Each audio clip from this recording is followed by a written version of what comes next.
Season 2's mid-season update brought another strong contender to the SMG class, and I've got the builds you need to get a gold as quick and painless as possible. This is Road to Gold, featuring the Armaguerra. Really quick before we get into the camos, as just a heads up, to currently unlock this weapon, you will either need to get the store bundle the weapon comes in, or complete a weapon challenge that has you get 10 hipfire kills in 15 different matches. I also have a couple level 70 builds for use after the camo grind that I personally like.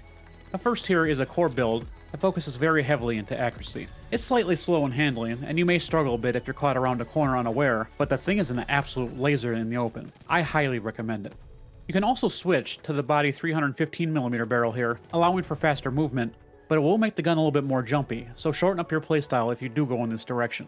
My general hardcore build is also very accurate, but does allow for faster movement, and uses a suppressor for a bit more of a stealthier approach. It is still slower than other SMGs in its class, but it'll get the job done in most fights.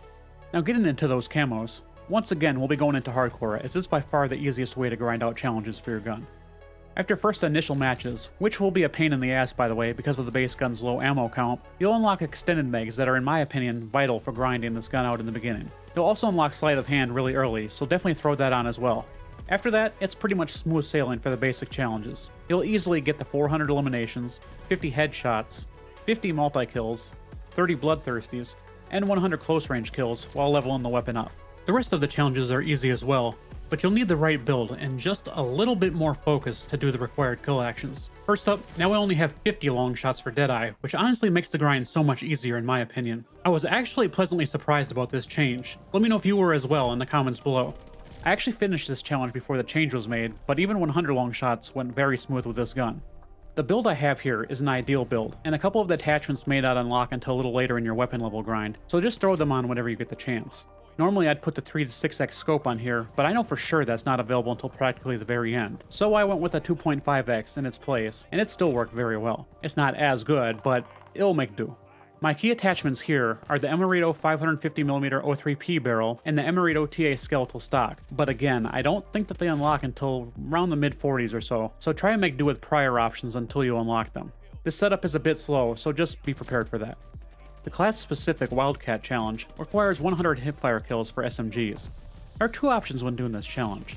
You go all out and maximize your hipfire accuracy and handling stats, but have it suck everywhere else, or balance it out into a bit of everything so that you can kind of play normally. I chose the latter approach, and this is what that looks like. Definitely close the gap to make it easier on yourself, but you should be able to get some surprisingly ranged hipfire kills here as well.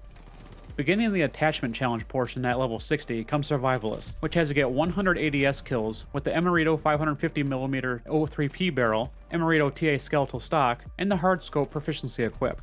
The attachment setup should look very familiar because it's the exact same thing as the long shot setup. I almost considered combining the long shots with this one, but even with it being shortened to 50, I wasn't sure if they could be done before the next challenge unlocks at 65. Once again, this is a slow setup, so give yourself some space when taking down enemies, or at the very least, make sure you're pre-aiming around corners and through narrow entryways. Other than that, it'll go by real quick. At 65 for mind games, you'll need to get 100 kills without taking damage from that enemy with the Perfetto custom barrel, Emerito TA skeletal stock, and the discard proficiency equipped. Now this is the first time I've actually seen a certain attachment used twice for a primary in the attachment challenges, but I'm certainly not complaining because it's the one I actually like the most for this weapon. This challenge is very easy overall, but especially in hardcore where every kill is practically one without damage. The barrel here makes this jump around quite a bit even with putting all remaining attachments in accuracy, so try to get in closer with this build, and don't challenge further than mid-range unless you absolutely have to. And to round it out, we have Death Artist at level 70, which calls for 100 multi-kills with the 9mm 60 round mags, body DA stock, and the vital proficiency equipped. This challenge was bugged initially, allowing you to make progress without even needing the correct attachments. I don't know if it's still like that, but just to make sure, throw on the required attachments to be safe. Definitely do this one in Shipment or Das Haus if it's available to drastically increase those multi-kill opportunities. In these maps, it shouldn't take more than 5 or so games to grind it out. Now something helpful to note is that any excess kill you get in a chain of 2 or more kills will give you another point of progression towards the challenge. So let's say if you get a triple kill, you'll get 2 points towards the challenge, while a mega kill being a 5 enemy multi-kill will give you 4 points towards that challenge. You get the idea. I thought that was a nice little touch, and wish it would have made its way towards the Bloodthirsty challenge as well, but it just didn't work out that way. As always, completing all challenges will net you the gold Armaguerra.